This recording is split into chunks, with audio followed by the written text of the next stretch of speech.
title this evening is "The Camels Are Coming," and this is pretty odd, funny title for a message. Um, but I feel like the Lord's been giving me this message for a while now. When Pastor Corey first asked me if I wanted to start off, I was like, "Ooh, I already got a message," and I wasn't too sure about the title, but I was like, "Man." And so I get this title from a family insider that we do. A couple years ago, every time something amazing's happening, if we're getting financial blessings or, just something really awesome or something really cool is happening or it's coming, we say, the camels are coming. And when we finally get it, we're like, hey, the camels landed, and so it's funny. It's funny. And these past couple of months, I've really been seeing a lot of people get blessed, like crazy. New jobs, new cars, so many things. And so the Lord really put this in my heart to share. Yeah, there's pictures. Like I said, sometimes, I've been seeing so many people get blessed these past couple months, even this past year. Just for me personally, sometimes I feel like I'm left out. I feel like I'm in a drought. Kind of feel like I'm lost in a desert. And, I think to myself, man, God, I've been faithful. I've been committed. I've been serving you. Where's my blessing at? When is it my turn? When am I next? And, just seeing certain situations in my family and, and my relatives, I see it and I feel it also. And, I'm not saying that everybody's in that situation right now, but sometimes we are. Sometimes we're just like, man, when am I next?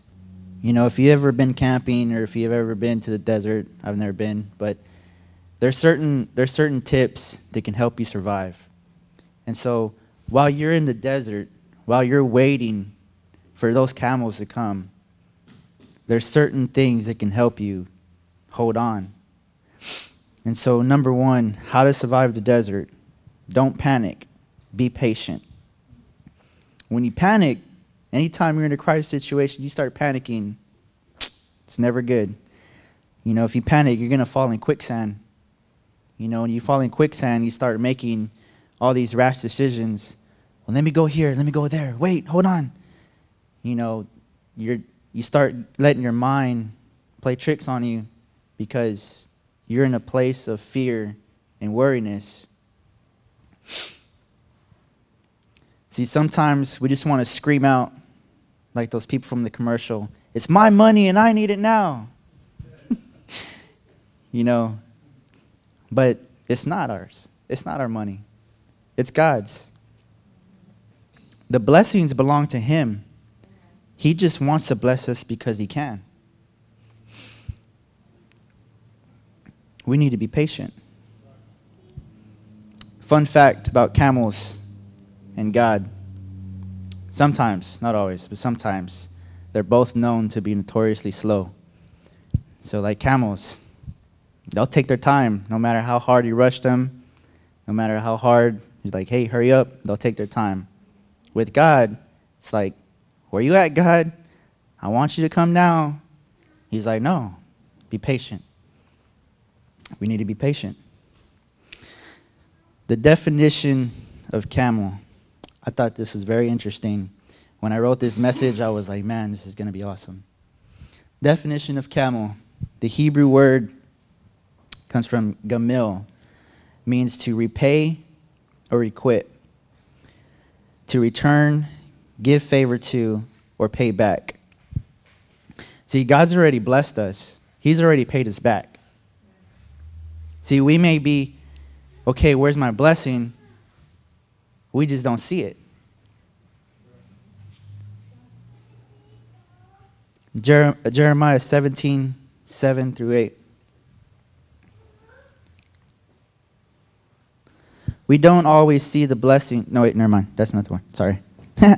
Blessed are those who trust in the Lord and have made the Lord their hope and confidence.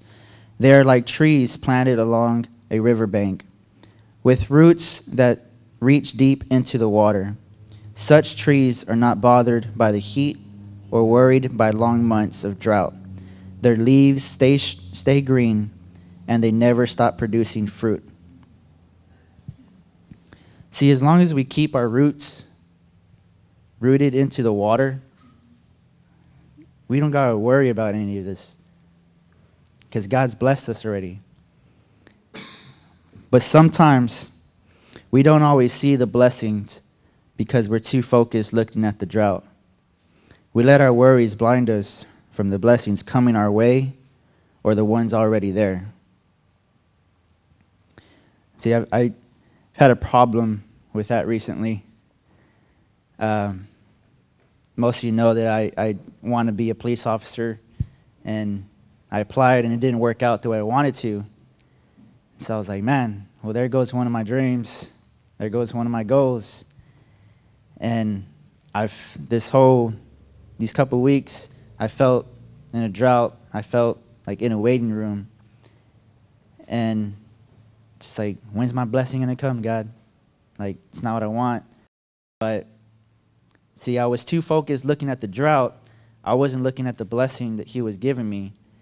See, when it just so happened, I applied to be a lifeguard in the process of me wanting to be a police officer. And since I've been a lifeguard the past 2.5, almost 3 months, I've been able to minister to so many people. Like, almost every single one of my coworkers, the students I teach. I'm also a swim instructor, so like the students I teach, the grown-ups I teach, I've been able to minister and show God's love to every single one of them. And it's kind of funny because I'm just like, man, like, where's my blessing? But see, my blessing is being a blessing to others. But I just couldn't see it. Don't let the heat kill you. That's my second point. Don't let the heat kill you. When you're in the desert or just in Texas in general, it's hot. You know, there was a while back, I ran around the city of Corpus for 13 hours in the hottest summer that year. And man, I was dying. I was running and I was dying.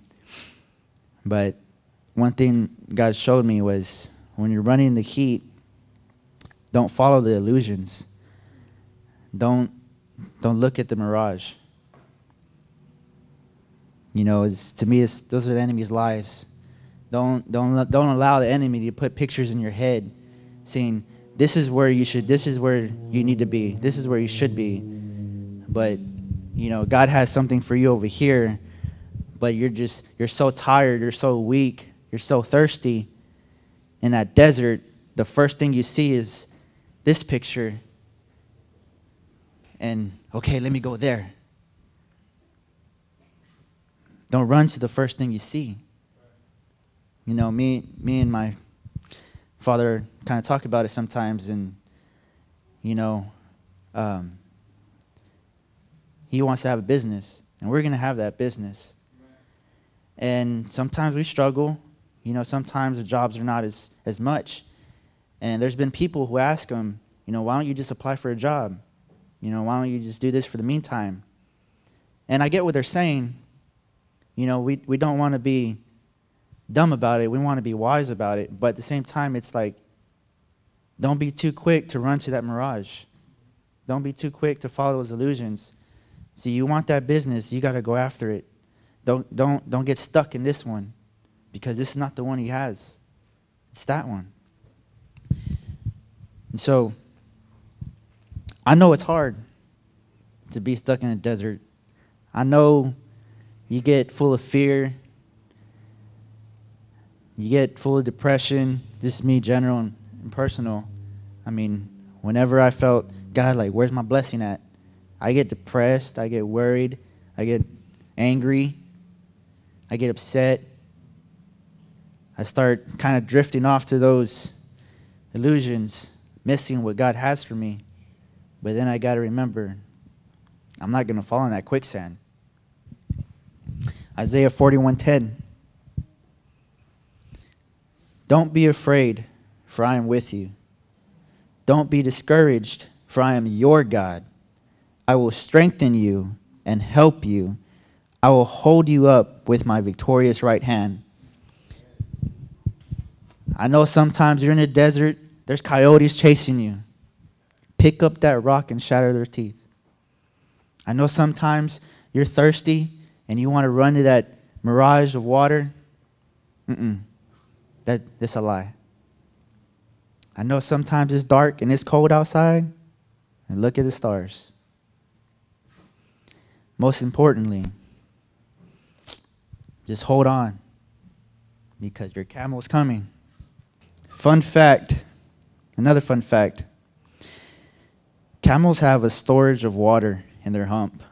I don't know if you know that, but every camel, they either have one hump or two humps, and they carry water in there. You know, that's why camels can go hours and days sometimes in the desert without stopping for water. That's why they're more common to use than horses.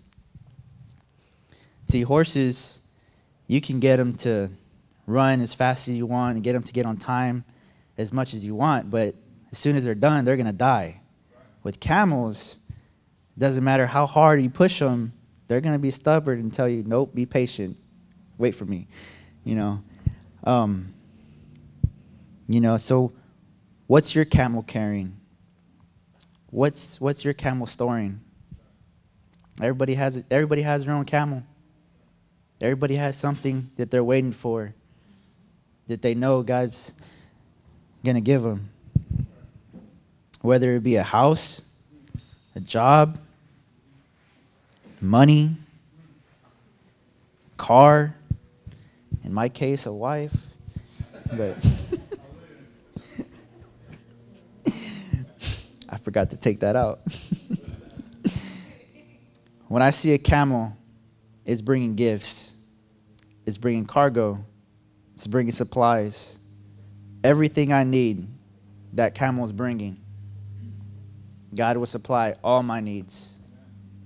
Not some, not a little, but all. Anybody wait for a certain camel? If you are, your camel's coming.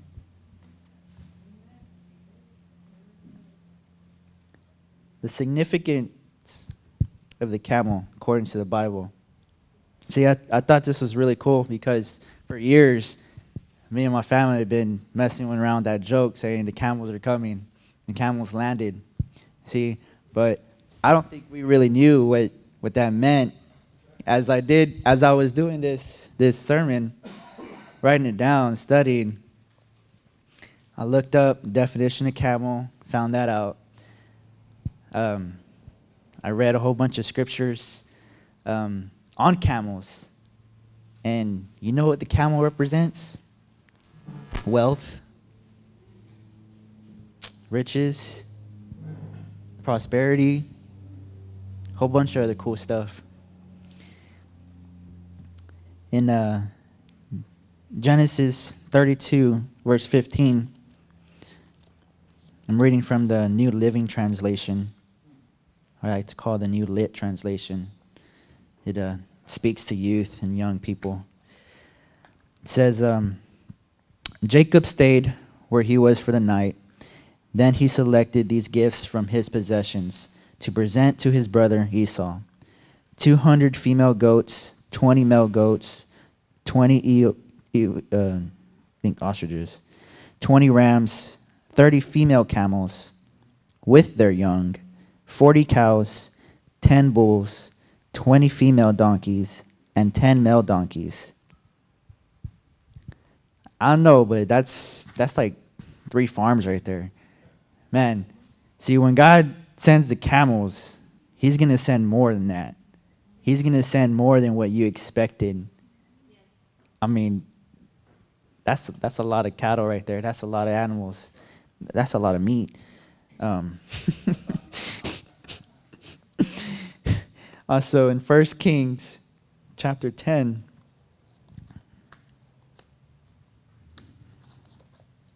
I'm old school. I'm not like Pastor Corey with his iPod and everything, or iPhone. And when the queen of Sheba heard of Solomon's fame, which brought honor to the name of the Lord, she came to test him with hard questions. She arrived in Jerusalem with a large group of attendants and a great caravan of camels loaded with spices, large quantities of gold, and precious jewels.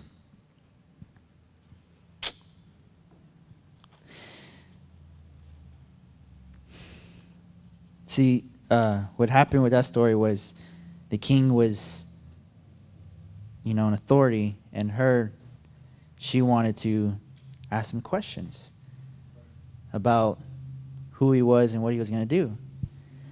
But in doing so, out of respect, she brought gifts with the camels. But not only did she bring the camels to give to him, she brought other stuff with that. Like I said earlier, when I see a camel, I see cargo, I see supplies, I see everything you need.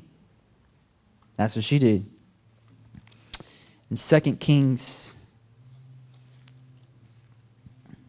chapter 8, verse 9, says, the king said to Hazael, take a gift to the man of God, then tell him to ask the Lord, will I recover from this illness? So Hazael loaded down 40 camels with the finest products of Damascus as a gift for Elijah. He gave him 40 camels with not just any product, but the finest product. See, when God also sends his camels, he's going to send you the best. He's going to send you the best product. When you want a car, he's going to give you the best car for you. When you want a job, he's going to give you the best job for you. Right now, I thought I wanted to be a police officer. That's not what he wanted right now. He wanted me to be a lifeguard. And right now, that's probably the best job I've ever had so far. I mean, it's almost the summertime, and they're already interested in making me a manager. I don't know, but God's sending me my camels.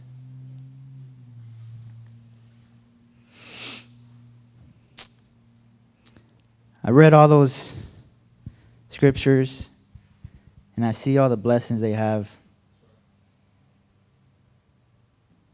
And sometimes me, you, other people, we start to feel left out. I see everyone blessed around me. I see everyone receiving their camels. Where's mine? Where's my camel at? Hang on. He's sending his best product. The camels are coming. When you feel thirsty, searching for your promised land with milk and honey, and can't see it, look in the distance. Your camel's coming. That's my third tip. Don't panic. Be patient. I know for me, I say this a lot, but this church is one giant camel to me. When I first came here, I was depressed. I was frustrated. I was angry at myself. And, I really didn't know what to do, where to go. And, I was following my calling at school, and I messed up. And I came home, said, okay, what now? I feel like I failed you. Now I'm in this drought. Now I'm in this desert. Now I'm falling in quicksand. I'm dying of heat stroke. I'm following these mirages, these illusions. God, I need you. And then out of nowhere, this church popped up. Started serving here. 7 months later, I'm in the youth department, serving them, doing what I'm called to do. Man, like you don't understand how blessed that made me feel. How much of a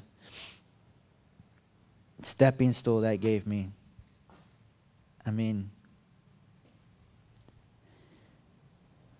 I was just so exhausted, giving up, stranded in the middle of nowhere in that desert. And this giant orange camel-looking building came into my life. When God sends the camels, he sends the rain. See, all your faithfulness, all your serving, all your waiting, all your commitment, it's going to be paid in full. It's going to be paid in full. Turn to your neighbor, say, your camel is coming.